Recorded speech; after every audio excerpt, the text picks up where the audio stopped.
Durante décadas, el discurso sobre automatización y tecnología siguió el mismo guión tranquilizador. Las máquinas se llevarían los trabajos repetitivos, físicos, manuales. Los empleos que requerían formación, criterio, análisis, creatividad, estaban a salvo. Eso era lo que decían los economistas. Lo que enseñaban las universidades. Lo que los departamentos de recursos humanos repetían en sus presentaciones de empresa. Estudia una carrera. Especialízate. Adquiere habilidades cognitivas complejas. Eso no lo puede hacer una máquina. En 2023 y 2024, esa narrativa empezó a fracturarse. Y hay un documento que cristaliza ese momento de fractura mejor que casi ningún otro. El informe Citrini, una nota de análisis financiero que circuló inicialmente entre inversores institucionales y que planteó, con datos y sin eufemismos, que la inteligencia artificial no estaba siguiendo el guión previsto. Que los primeros empleos en verse sustancialmente afectados no eran los de menor cualificación, sino precisamente los opuestos. Esto es lo que ese informe dice. Y esto es lo que las cifras posteriores han confirmado. Para entender el impacto del informe Citrini, hay que ubicarlo en el momento en que aparece. 2023 fue el año en que los modelos de lenguaje de gran escala, los llamados LLMS, pasaron de ser un tema de conversación entre ingenieros de software a ser herramientas activamente desplegadas en entornos de trabajo reales. ChatGPT alcanzó 100 millones de usuarios en 2 meses. La adopción corporativa de herramientas basadas en GPT-4 y modelos similares se aceleró de manera que la mayoría de los analistas no habían proyectado, y de repente las empresas de tecnología, consultoría, servicios financieros y medios de comunicación empezaron a tomar decisiones de plantilla que habrían sido impensables 18 meses antes. En ese contexto, Citrini Research, una firma de análisis financiero independiente orientada a inversores institucionales, publicó una nota que llamó la atención precisamente porque su tono era inusualmente directo para el género. No era un paper académico con todas las cautelas del rigor científico. No era un comunicado corporativo diseñado para tranquilizar. Era un análisis de mercado que intentaba responder una pregunta concreta. ¿Qué sectores y qué perfiles laborales están siendo impactados ya, en este momento, por la adopción de IA, y qué implica eso para la valoración de las empresas que los emplean?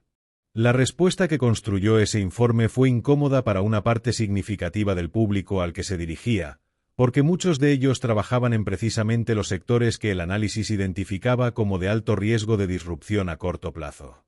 Es importante ser preciso sobre lo que el informe Citrini es y lo que no es. No es un estudio académico revisado por pares. No es un documento gubernamental. Es un análisis de inversión, con el enfoque, los sesgos y los propósitos de ese género. Lo que lo hace relevante no es su autoridad científica, sino el debate que desencadenó y la forma en que sus hipótesis se han ido verificando o matizando con datos posteriores procedentes de fuentes más institucionales. Informes del Fondo Monetario Internacional, análisis del McKinsey Global Institute, datos de empleo de la Oficina de Estadísticas Laborales de Estados Unidos y estudios académicos de economistas del MIT, Princeton y otras instituciones. Hablemos de los datos. No de proyecciones hipotéticas a 20 años, sino de lo que ya ha ocurrido y está documentado. En enero de 2023, Google anunció el despido de 12.000 empleados. En ese mismo mes, Microsoft prescindió de 10.000. Amazon había anunciado 18.000 despidos a finales de 2022. Meta recortó 11.000 puestos en noviembre de 2022 y otros 10.000 en 2023. En ninguno de estos casos la empresa atribuyó públicamente los recortes de manera exclusiva a la automatización con IA, pero el patrón de qué roles desaparecieron y cuáles se mantuvieron o crecieron es revelador. Según un análisis de Rebelio Labs, empresa especializada en datos del mercado laboral, publicado en 2023, los perfiles que mostraron mayor concentración de despidos en las grandes tecnológicas durante ese periodo eran en una proporción significativa roles de analistas de datos, técnicos de soporte de nivel medio, redactores de contenido, roles de moderación y revisión, y ciertas categorías de programadores junior y de nivel medio. Es decir, perfiles con formación universitaria o de posgrado, con salarios por encima de la mediana, que históricamente se consideraban relativamente seguros frente a la automatización. En el sector legal, un estudio de la Universidad de Princeton, la Universidad de Pensilvania y del NYU Stern publicado en 2023 analizó la exposición de distintas ocupaciones a los LLMS y concluyó que las profesiones con mayor exposición incluían escritores técnicos, traductores, profesionales de relaciones públicas, analistas financieros de nivel de entrada y paralegal.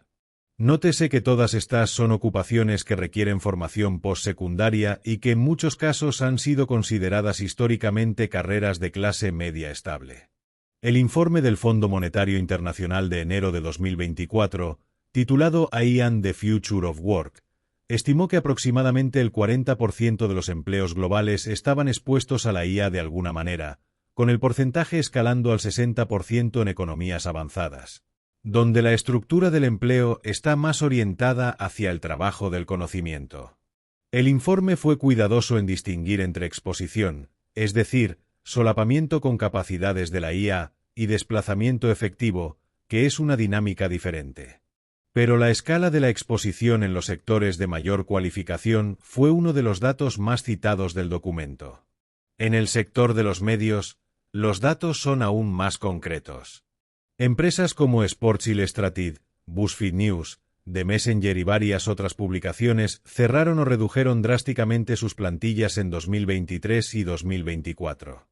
Algunas de estas decisiones fueron atribuidas explícitamente a la presión que la generación de contenido asistido por IA ejerció sobre la viabilidad de modelos de negocio basados en volumen de producción. En mayo de 2023, Sports Illustrated fue criticada públicamente tras descubrirse que había publicado artículos generados con IA bajo nombres de autores ficticios. La situación reveló tanto la velocidad de adopción como las tensiones éticas y laborales que la acompañan.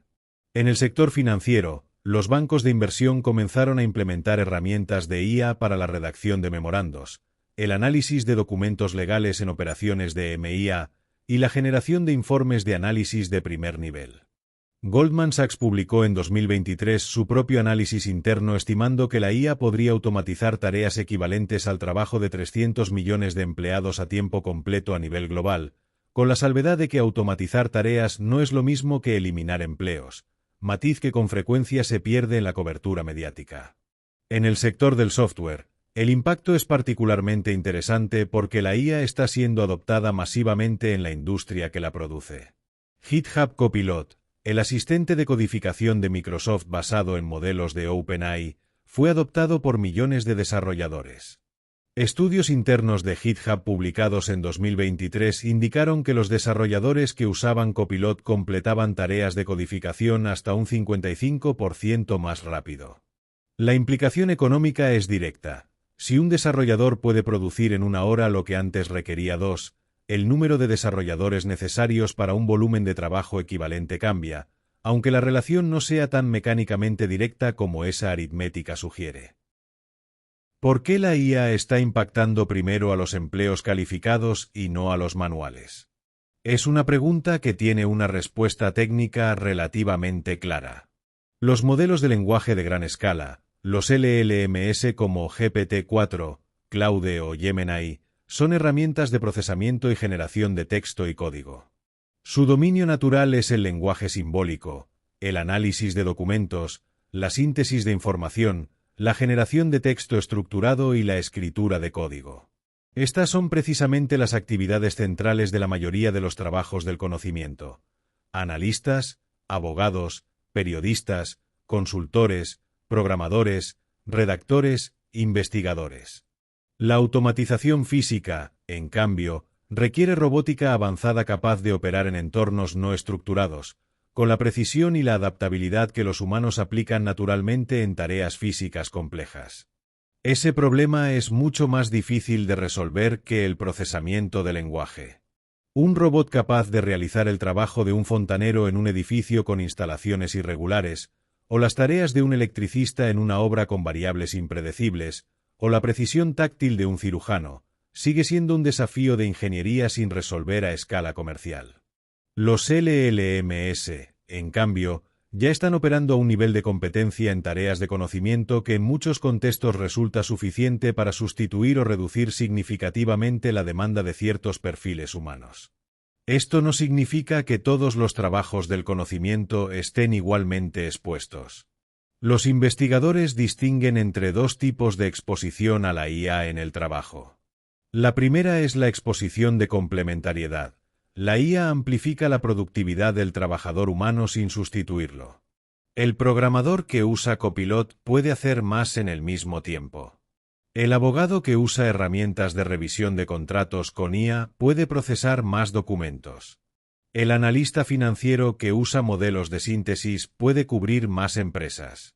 En estos casos, el efecto neto puede ser positivo para el trabajador individual y para la economía, aunque con implicaciones para la demanda de mano de obra agregada. La segunda es la exposición de sustitución. Las tareas que el trabajador realiza pueden ser ejecutadas de manera suficientemente competente por la IA sin supervisión humana continua o con supervisión humana mínima. En esos casos, el incentivo económico para el empleador es reducir el número de personas necesarias para completar un volumen equivalente de trabajo. La frontera entre complementariedad y sustitución no es fija. Depende de la calidad del modelo, de la complejidad de las tareas específicas en cada rol, del marco regulatorio, de las preferencias del cliente y de la cultura organizacional de cada empresa. Pero esa frontera se está desplazando de manera constante a medida que los modelos mejoran, y la dirección del desplazamiento es sistemáticamente hacia más sustitución y menos complementariedad en las tareas más estandarizadas. Hay sectores donde la regulación actúa como barrera. En medicina, en derecho, en determinadas funciones financieras, existen requisitos de responsabilidad profesional y marcos normativos que en muchos casos exigen la supervisión o la firma de un profesional humano habilitado. Eso no elimina el impacto de la IA, pero sí lo desplaza. En lugar de eliminar al médico o al abogado, la IA puede estar reduciendo el número de auxiliares, administrativos, investigadores junior y técnicos de apoyo que esos profesionales necesitan para realizar su trabajo. Las implicaciones de esta dinámica operan simultáneamente en varios niveles.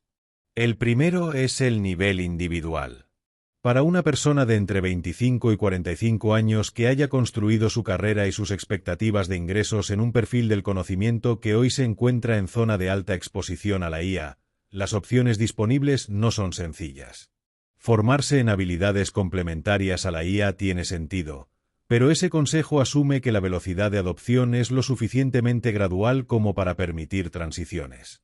Si la velocidad es mayor, la brecha entre la curva de obsolescencia y la curva de formación puede ser difícil de salvar para muchas personas. El segundo nivel es el estructural económico. Los sistemas de educación superior en la mayoría de los países fueron diseñados bajo el supuesto de que una titulación universitaria o de posgrado proporcionaba protección a largo plazo frente a la automatización. Si ese supuesto se rompe de manera sistemática, las preguntas sobre el retorno de la inversión en educación superior, sobre la acumulación de deuda estudiantil y sobre la estructura del mercado laboral para egresados recientes adquieren una urgencia que los sistemas educativos todavía no están procesando de manera adecuada. El tercer nivel es el político distributivo. Si la IA aumenta la productividad de las empresas que la adoptan, pero ese aumento de productividad no se distribuye en forma de salarios más altos o más empleos, sino que se concentra en beneficios para accionistas y en salarios para el pequeño porcentaje de trabajadores de muy alta especialización que diseñan y supervisan los sistemas. El resultado es un aumento de la desigualdad económica. Economistas como Daron Acemoglu del MIT han argumentado precisamente que el tipo de IA que se está desplegando actualmente, orientada a la sustitución de trabajo en lugar de la creación de nuevas capacidades productivas, tiene un perfil distributivo que tiende a concentrar los beneficios. El cuarto nivel es el geopolítico. La velocidad de adopción de IA no es uniforme entre países. Las economías que adoptan más rápido ganan ventajas competitivas en productividad. Las que lo hacen más lento o con menos infraestructura tecnológica pueden encontrarse en desventaja en sectores estratégicos como el financiero, el legal, el tecnológico y el de defensa. Esto convierte la adopción de IA no solo en una decisión empresarial, sino en una variable de política económica nacional con implicaciones de seguridad. El quinto nivel, y quizás el más difícil de cuantificar, es el psicológico-social. Existe una relación documentada entre la identidad de las personas y su ocupación profesional, especialmente los perfiles de trabajo del conocimiento donde la formación es larga y la identificación con el rol es alta. La disrupción de esas trayectorias no es únicamente un problema económico. Es también un problema de cohesión social y de salud mental colectiva que las políticas públicas, históricamente diseñadas para gestionar transiciones laborales en trabajadores industriales, no están preparadas para abordar en su versión de empleos de cuello blanco. Hay algo en la narrativa del impacto de la IA sobre el empleo calificado que resulta especialmente revelador de cómo las sociedades piensan sobre el trabajo y sobre quién merece protección frente a los cambios tecnológicos. Durante décadas, cuando se documentaba el impacto de la automatización sobre trabajadores industriales, mineros, conductores de camiones o empleados de comercio, el debate era, en el mejor de los casos, periférico en los medios de comunicación dominantes y en los centros de poder económico. Eran colectivos que aparecían en las estadísticas de desempleo, pero rara vez en las portadas de las publicaciones financieras o en las agendas de los foros de Davos. El informe Citrini y el debate que generó llegaron a los titulares precisamente porque las personas cuyo empleo está en riesgo son, en muchos casos, las mismas personas que escriben esos titulares, que trabajan en los fondos de inversión que leen esos informes, que están matriculadas en los MBA que forman a la próxima generación de gestores. Es una disrupción que impacta a la clase que controla el discurso sobre la disrupción, y eso le da una visibilidad que otras transiciones laborales igualmente traumáticas no tuvieron. La pregunta que queda suspendida no es tecnológica. No es ni siquiera económica en sentido estricto. Es una pregunta sobre qué tipo de pacto social queremos construir en un contexto donde la productividad puede aumentar de manera sostenida mientras la demanda de trabajo humano en ciertos sectores disminuye. Ese pacto no se diseña en los laboratorios de las empresas de IA. Se diseña, o se evita diseñar, en los parlamentos, en los sindicatos, en las universidades y en las conversaciones sobre para qué sirve el trabajo más allá de la subsistencia económica. La tecnología ya está en marcha.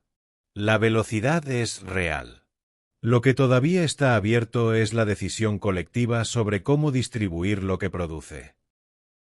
Si este análisis te resultó útil, el próximo documental de este canal sigue la misma línea. Datos verificables, fuentes documentadas, sin alarmismo pero sin eufemismos. La suscripción es gratuita. Y si conoces a alguien que trabaja en alguno de los sectores que mencionamos hoy, quizás vale la pena compartir este vídeo con esa persona.